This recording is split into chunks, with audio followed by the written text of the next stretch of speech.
For example, a scenario that typically comes up is radio remotes. We all know the reach of radio is really critical for this population.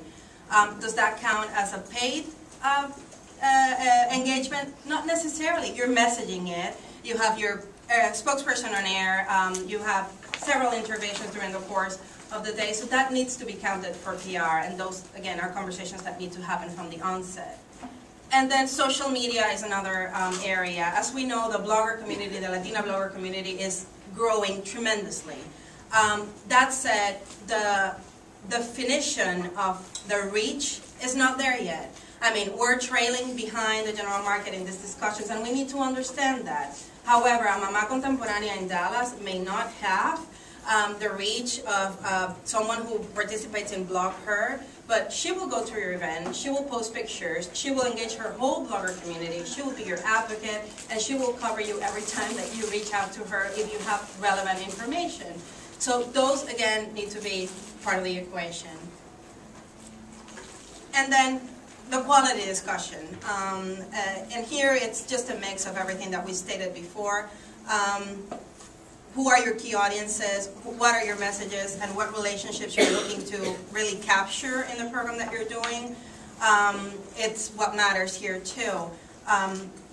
The conversations that we don't want to have is to have one Hispanic peer program that, because the conversations about level setting did not happen, will be a one-time opportunity for a client, and you don't want to be in that situation. So the earlier that we take these things into consideration, we can use the human tool to actually determine what the real ROI is in all this. So then comes the math. And this is the most painful process for those of us who work in Hispanic PR media. And I see nods and I see laughs in the room. So I know I'm not alone, and that's really comforting. So we do have all the tools that are available to us. We have decisions and the VMSs of the world. What happens when they don't cover your station? What happens when they don't cover the market that's critical? For example, San Antonio and El Paso are such important markets for many of our clients.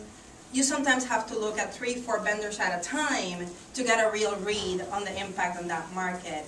And that takes time, that takes effort, and that takes a really good understanding of what you're doing. If you don't have the staff that is bilingual, that is actually reading and watching that media, your communications results are going to fall short. And then that's to say it's a very engaged process. I mean, and this goes again with the sophistication of the market. When you go even to online, Impremedia does a fantastic job of archiving articles, but not everything is there. And sometimes your full page story is not there.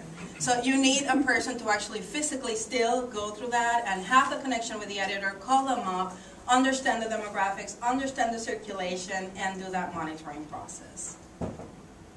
So